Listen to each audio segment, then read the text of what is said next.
नमस्कार बच्चों, आप सभी कैसे हैं। आशा करता हूं कि आप सभी स्वस्थ होंगे। बच्चों, आज इस वीडियो में हम लेकर आए हैं कि यूपी ने यहाँ पर एनएचएम यानी कि नेशनल हेल्थ मिशन के थ्रू सीएचओ के लिए वैकेंसीज निकाली गई हैं, जिसकी ऑनलाइन एप्लीकेशन शुरू हो चुके हैं। तो बात करते हैं यहाँ पर कि प्रारंभ तिथि 28/10/2024 है, यानी कि 28 अक्टूबर 2024 से एप्लीकेशन फॉर्म शुरू हो चुके हैं, जिसे आप ऑनलाइन भर सकते हैं। अब लास्ट डेट कब रहेगा? अंतिम तिथि 17/11/2024 है, यानी कि 17 नवंबर 2024 तक आप उनको फिल कर सकते हैं।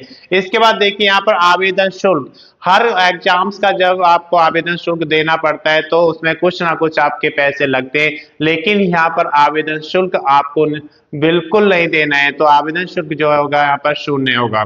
इसके बाद बात करते हैं आयु की। तो जो आयु रखी गई है 21 वर्ष से लेकर 40 वर्ष के बीच में होनी चाहिए। आयु का जो क्राइटेरिया है उसमें छूट आपको दी जाएगी। जो भी आपका नेशनल हेल्थ मिशन के थ्रू आपकी छूट दी जाती है वो छूट इसमें प्रदान की जाएगी। ये आपकी चेक की जाएगी 17 नवंबर 2024 को, यानी कि जो एज है आपकी 21 वर्ष से 40 वर्ष वो 17 नवंबर 2024 को होनी चाहिए। यूपी एनएचएम नियम के अनुसार इसमें जो छूट है वो आपको प्रदान की जाएगी।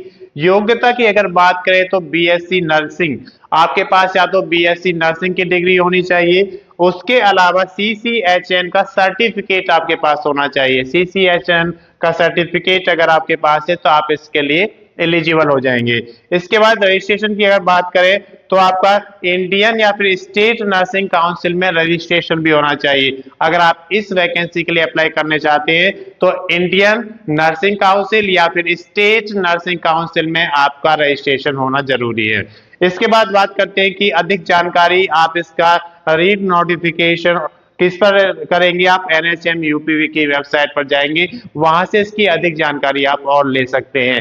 अगर आपको ये पर्याप्त जानकारी नहीं लगती है तो आप इसकी ऑफिशियल वेबसाइट पर जाइए और वहां से आप इसकी जानकारी ले सकते हैं। इसके बाद बात करते हैं कुल पदों की। तो इसमें अगर कुल पदों की बात करते हैं तो 7401 पद है।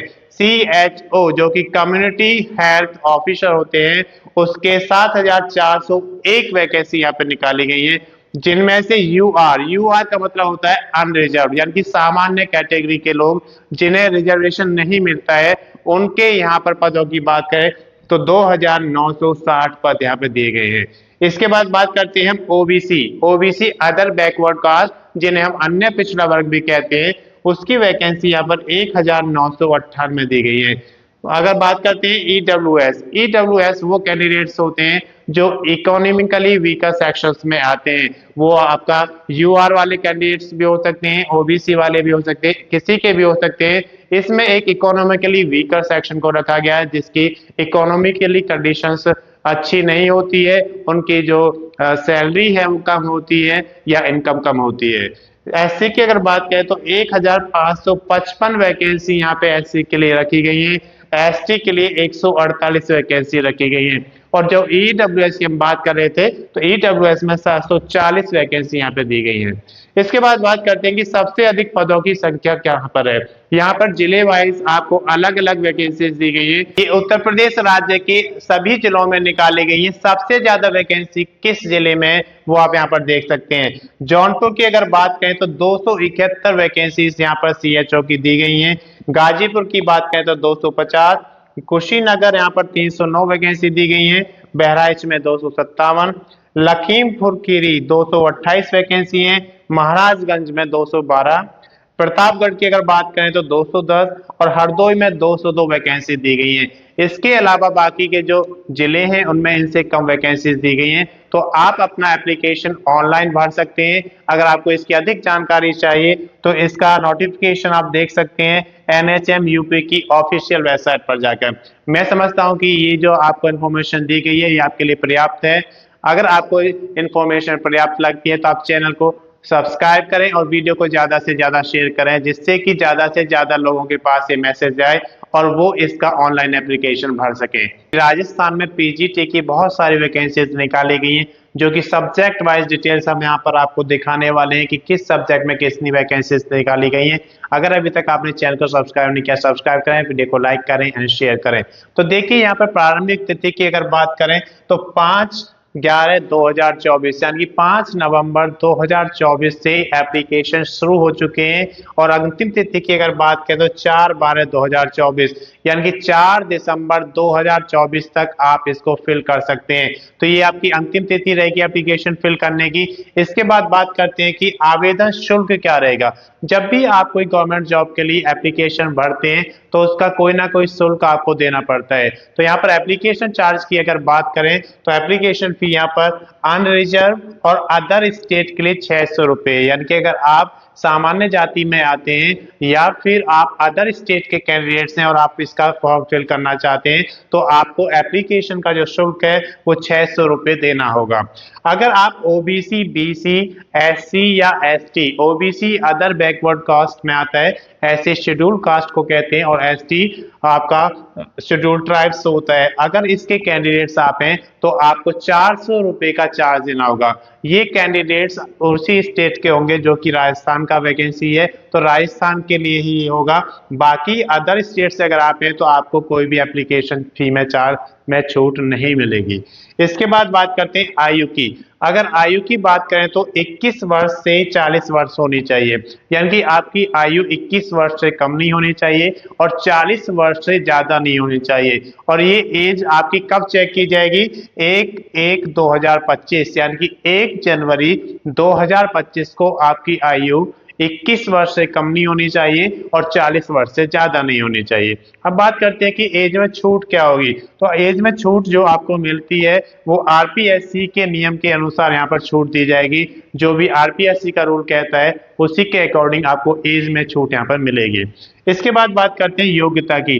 तो मास्टर डिग्री और बीएड या डीएलएड, अगर आप जिस सब्जेक्ट का भी पीजीटी का फॉर्म फिल करना चाहते हैं उस सब्जेक्ट की आपके पास मास्टर डिग्री होनी चाहिए और उसके साथ साथ आपके पास या तो बीएड होनी चाहिए या फिर डीएलएड होनी चाहिए। अगर ये सारी क्राइटेरिया आप पार करते हैं तो आप इस फॉर्म को फिल करने के लिए एलिजिबल हैं। इसके बाद बात करते हैं करेक्शन चार्ज। करेक्शन चार्ज जब लगता है जब कोई आप एप्लीकेशन भरते हैं और उसमें कोई त्रुटि यानी कोई गलती हो जाती है तो उसको करेक्ट करने के लिए आपको मौका दिया जाता है और उसका एक अलग से आपसे शुल्क या चार्ज लिया जाता है जिसे हम करेक्शन चार्ज कहते हैं। तो यहाँ पर अगर आपको करेक्शन करना है तो उसका 500 रुपये आपको चार्ज देना पड़ेगा, जो कि आपका एप्लीकेशन फी का जो चार्ज है उससे अलग होता है। इसके अगर बात करते हैं हम कि टोटल पद कितने हैं, कुल पदों की संख्या यहाँ पर 2202 पद दिए गए हैं, यानी कि सभी सब्जेक्ट्स के अगर पीजीटी मिला दिए जाएं तो यहाँ पर 2202 पद, बहुत बड़ी वैकेंसी होती है 2202 पद यहाँ पर पीजीटी लेवल के लिए। इसके बाद बात करते हैं कि यहाँ पर सब्जेक्ट वाइज कितनी कितनी वैकेंसीज दी गई हैं। हर सब्जेक्ट का हमने यहाँ पर लिया है। कुछ सब्जेक्ट्स हैं जिनमें वैकेंसीज कम है, उनको हमने यहाँ पर नहीं दिया है, तो आप इसकी ऑफिशियल वेबसाइट पर जाकर वो चेक कर सकते हैं। तो सबसे पहले हम बात करते हैं इकोनॉमिक्स की, जिसकी 35 वैकेंसी यहाँ पे दी गई है, 35 वैकेंसीज हैं। यानी कि आपने इकोनॉमिक्स में यहाँ पे मास्टर किया हुआ है और आप बीएड भी कंप्लीट कर चुके हैं तो आप इसके लिए एलिजिबल हो जाएंगे। उसके बाद उर्दू की बात करते हैं तो 26 है, अगर आपने उर्दू में मास्टर्स किया है और आपके पास बीएड की डिग्री भी है तो आप इसके लिए एलिजिबल हैं। फिजिक्स में 147, यानी कि फिजिक्स में आपने मास्टर्स किया हुआ है और उसके साथ साथ बीएड की डिग्री है तो 147 वैकेंसी यहाँ पे फिजिक्स के लिए है। अगर हिस्ट्री पीजीटी की बात करें तो 90 वैकेंसी है, तो इसके लिए आपके पास हिस्ट्री में मास्टर डिग्री होनी चाहिए और उसके साथ साथ बीएड या फिर डीएलएड होना चाहिए। बायोलॉजी में 67 वैकेंसी है, जिसके लिए आपके पास बायोलॉजी में मास्टर डिग्री होनी चाहिए और बीएड होना चाहिए। संस्कृत की बात करें तो 64 वैकेंसी दी गई है, तो इसके लिए आपके पास संस्कृत में मास्टर डिग्री होनी चाहिए और इसके साथ बीएड या फिर डीएलएड होना चाहिए। फिजिकल एजुकेशन में देखें तो 37 वैकेंसीज आपको दी गई हैं। संस्कृत में यहाँ पर 64 वैकेंसी है। उसके बाद ड्राइंग की अगर बात करें तो 35 वैकेंसी है, तो ड्राइंग में भी आपके पास मास्टर होना चाहिए, फिजिकल एजुकेशन में भी मास्टर्स होना चाहिए। उसके बाद केमिस्ट्री की बात करें तो 36 वैकेंसी दी गई है, यानी कि आपके पास केमिस्ट्री की मास्टर डिग्री है, उसके साथ बीएड या डीएलएड आपने किया हुआ है तो आप इसके लिए एलिजिबल हो जाएंगे। सबसे ज्यादा वैकेंसी यहाँ पर हिंदी के लिए दिया गया, जिसमें 350 वैकेंसी दी गई है, जो कि पीजीटी में एक बहुत बड़े होता है कि 350 वैकेंसी एक साथ निकाल दी गई। कॉमर्स की अगर बात करें तो 340 वैकेंसी यहाँ पर है, तो यहाँ भी अच्छी खासी वैकेंसीज दी गई हैं। अगर आपने कॉमर्स में मास्टर्स किया हुआ है और बीएड या डीएलएड आपके पास है, बीएड है या फिर उसके पास डीएलएड है, तो आप इसके लिए एलिजिबल हो जाएंगे। इंग्लिश जो कि लैंग्वेज में आता है, 325 वैकेंसी है, जिसके लिए आपके पास इंग्लिश में मास्टर्स होना चाहिए, बीएड या डीएलएड उसके साथ साथ होना चाहिए। यहाँ पर इसके बाद देखते हैं पॉलिटिकल साइंस, जिसकी 225 वैकेंसीज हैं, तो इसमें भी बहुत सारी वैकेंसीज आपको दी गई हैं, जिसमें आपको पॉलिटिकल साइंस में मास्टर्स होना चाहिए, उसके साथ साथ बीएड या फिर डीएलएड की डिग्री आपके पास होनी चाहिए। ज्योग्राफी की अगर बात करें तो 210 वैकेंसी दी गई हैं, तो ज्योग्राफी में अगर आप मास्टर्स किए हुए हैं या फिर बीएड और डीएल में से कोई एक है आपके पास, तो आप इसके लिए एलिजिबल हैं। मैथ्स की भी यहाँ पर वैकेंसीज बहुत ज्यादा दी गई हैं, 153 वैकेंसीज हैं, लेकिन इसमें फाइट बहुत ज्यादा होता है, तो इसकी वजह से यहाँ पे कंपटीशन बढ़ जाता है। तो मैथ्स में अगर आपने मास्टर्स किया हुआ है और उसके साथ साथ आपके पास बीएड या डीएलएड की कोई भी एक डिग्री है, तो आप इसके लिए एलिजिबल हो जाते हैं। तो ये सारी जानकारी हमने यहाँ पर दी। इसके बाद भी कुछ सब्जेक्ट है जिसमें आपकी वैकेंसीज हमने यहाँ पर नहीं दिखाई है, तो आप इसकी ऑफिशियल वेबसाइट पर जाकर वो देख सकते हैं, जिसमें कि आपके कुछ कोचेस हैं, कुछ माइनर सब्जेक्ट्स होते हैं जिनकी वैकेंसीज हमने यहाँ पर नहीं दिखाई है। मैं समझता हूँ कि ये जानकारी आपके लिए पर्याप्त है, तो इस वीडियो को ज़्यादा से ज़्यादा अपने दोस्तों के साथ, अपने रिश्तेदारों के साथ शेयर करें, जिससे कि सभी को इस वैकेंसी के बारे में जानकारी मिले, और ज़्यादा से ज़्यादा आप इसको लाइक करें और चैनल को सब्सक्राइब करें। धन्यवाद।